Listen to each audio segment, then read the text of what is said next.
নমস্কার বন্ধুরা, মালয়েশিয়ায় বাঙালিয়ানার আরও একটি নতুন রেসিপিতে সকলকে স্বাগত। আজ আমি হাজির হয়েছি দারুণ মুখরোচক একটি আলুর দমের রেসিপি নিয়ে। চলুন তবে রেসিপিটি দেখে নেওয়া যাক। আলুর দমের রেসিপিটা বানানোর জন্য অবশ্যই আমাদের আলু লাগবে, তাই 4টে আলুকে একটু বড় টুকরো করে কেটে নিয়েছি। আর যেহেতু আমিষভাবে বানাচ্ছি, তাই একটা মিডিয়াম সাইজের পেঁয়াজকে একটু বড় বড় টুকরো করে আমি কুচিয়ে নিচ্ছি। চাইলে আপনারা এটাকে পেস্ট করেও ব্যবহার করে নিতে পারেন। এবার একটা টমেটো নিয়ে টমেটোটাকেও একটু বড় টুকরো করে আমি কেটে নিচ্ছি। আজকে যারা আমার চ্যানেলে প্রথম ভিজিট করছেন তাদেরকে অসংখ্য ধন্যবাদ এবং চ্যানেলটা সাবস্ক্রাইব করে আমার পাশে থাকার অনুরোধ রইল। এবার একটা প্লেটে নিয়ে নিয়েছি বেশ কিছু মশলা। তার মধ্যে আছে 1 চামচ পরিমাণে গোটা জিরে, 1 চামচ পরিমাণে গোটা মৌরি, নিয়েছি 1 চামচ পরিমাণে গোটা ধনে, আর 8 থেকে 10টা মতন নিয়েছি গোটা গোলমরিচ, নিয়েছি 3 থেকে 4টে মতন শুকনো লঙ্কা, আর নিয়েছি 8 থেকে 10টা মতন এলাচ। এবার এই প্রত্যেক কটা উপকরণকে আমরা সুন্দরভাবে ড্রাই রোস্ট করে নেব। তাই কড়াই বসিয়েছি। এবার কড়াইটা ভালো করে গরম করে এবার এই মশলাগুলোকে আমি দিয়ে দিলাম। মশলাটা বেশ ভালোভাবে গরম হয়ে গেলে এবার এটাকে হালকাভাবে নাড়াচাড়া করে নিতে হবে। মোটামুটি 1 থেকে 1.5 মিনিট অবধি মশলাটাকে ভালোভাবে নাড়াচাড়া করে এটাকে ড্রাই রোস্ট করে নিতে হবে। যেন বেশি কালারটা চেঞ্জ না হয় অবশ্যই খেয়াল রাখবেন। এবার একটা প্লেটে আমি নামিয়ে নিয়ে এটাকে ঠান্ডা করে দেখুন কত সুন্দরভাবে গুঁড়ো করে নিয়েছি। এবার এটাকে সাইডে সরিয়ে রেখে কড়াই বসিয়ে দিয়ে দিলাম 3 চামচ পরিমাণে সর্ষের তেল। রেসিপিটা সর্ষের তেলে হলেই কিন্তু বেশি ভালো হয়। দিচ্ছি 1/2 চামচ পরিমাণে গোটা জিরে, দিচ্ছি একটা তেজপাতাকে একটু ফাটিয়ে, আর দিচ্ছি 2টো শুকনো লঙ্কা। এবার এই ফোড়নটা ভাজা হয়ে গেলে এবার এর মধ্যে একে একে আলুগুলোকে ছেড়ে দিতে হবে।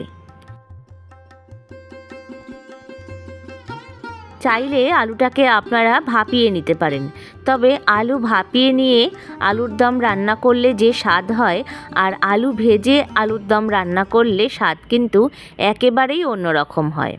দিলাম 1/2 চামচ পরিমাণে লবণ আর সামান্য পরিমাণ হলুদ। এবার লবণ আর হলুদ দিয়ে ভালোভাবে এটাকে নাড়াচাড়া করে নিতে হবে। তারপর ঢাকনা দিয়ে 3 থেকে 4 মিনিটের জন্য ঢেকে দেব। 4 মিনিট পরে ফিরে আসলাম।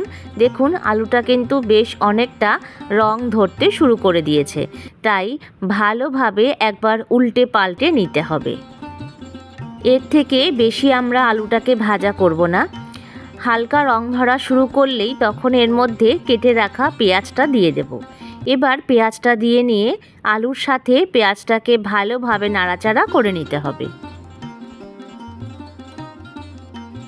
পেঁয়াজটা সামান্য নরম হওয়া শুরু হলে তখন এর মধ্যে দেব 1/2 চামচ পরিমাণে আদা রসুনের বাটা। যেহেতু আলুর দমের আলুর পরিমাণটা একটু কম, তাই এখানে সামান্য মশলাতেই আমি রান্নাটা করে দেখাচ্ছি। এবার আদা রসুনের পেস্ট এবং পেঁয়াজ আলু বেশ ভালোভাবে নাড়াচাড়া করে আমরা ভাজা করে নেব। পেঁয়াজটা ভালোভাবে নরম হয়ে গেলে এবার এর মধ্যে দেব কেটে রাখা টমেটোগুলো। টমেটোটা দিয়ে বেশ আরও একবার নাড়াচাড়া করে নিতে হবে, যাতে পেঁয়াজ টমেটোটা একটু তাড়াতাড়ি নরম হয়। তাই ঢাকনা দিয়ে ঢেকে দিতে হবে 4 থেকে 5 মিনিটের জন্য। 4 থেকে 5 মিনিট পরে দেখুন টমেটো থেকে বেশ অনেকটা পরিমাণ জল বেরোতে শুরু করে দিয়েছে এবং পেঁয়াজটা বেশ ভালোভাবে নরম হওয়াও শুরু হয়ে গেছে। এবারে ব্যবহার করছি 1 চামচ পরিমাণে লাল লঙ্কার গুঁড়ো, আর যেই মশলাটা আমরা ড্রাই রোস্ট করেছিলাম তার থেকে মাত্র 1 চামচ মশলা এর মধ্যে আমি দিয়ে দিলাম। বাদবাকি মশলা দিয়ে আপনারা যে কোনো নিরামিষ রান্নাতে ব্যবহার করে নিতে পারবেন।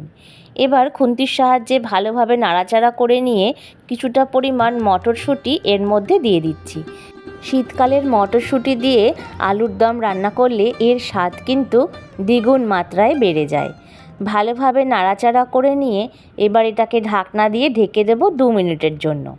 ততক্ষণ একটা মশলা তৈরি করব। নিয়েছি 1 চামচ পরিমাণে পোস্ত আর 7-8টা মতন কাজু বাদাম। এটাকে পেস্ট করে নেব।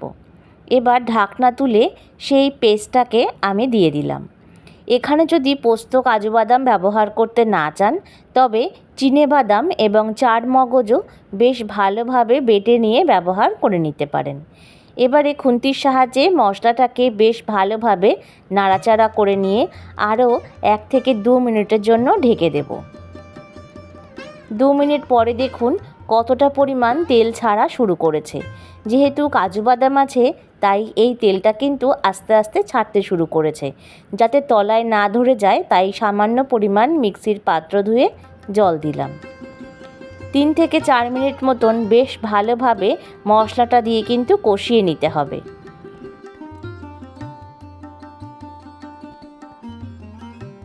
ভালোভাবে মশলা কষে গেলে দিচ্ছি সামান্য পরিমাণ জল।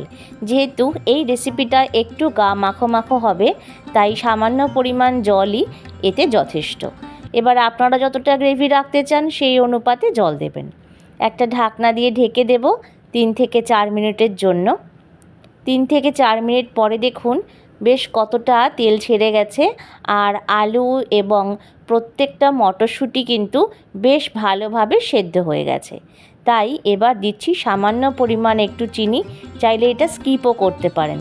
আর দিচ্ছি সামান্য পরিমাণ ধনেপাতা কুচি, যা এই রান্নার স্বাদকে দ্বিগুণ মাত্রায় বাড়িয়ে দেয়। তারপর বেশ ভালোভাবে একবার নাড়িয়ে চাড়িয়ে নিতে হবে। ব্যাস আমাদের তৈরি হয়ে গেল দারুণ স্বাদের আমিষ আলুর দম। রেসিপিটা ভালো লাগলে লাইক, শেয়ার এবং কমেন্টস করবেন।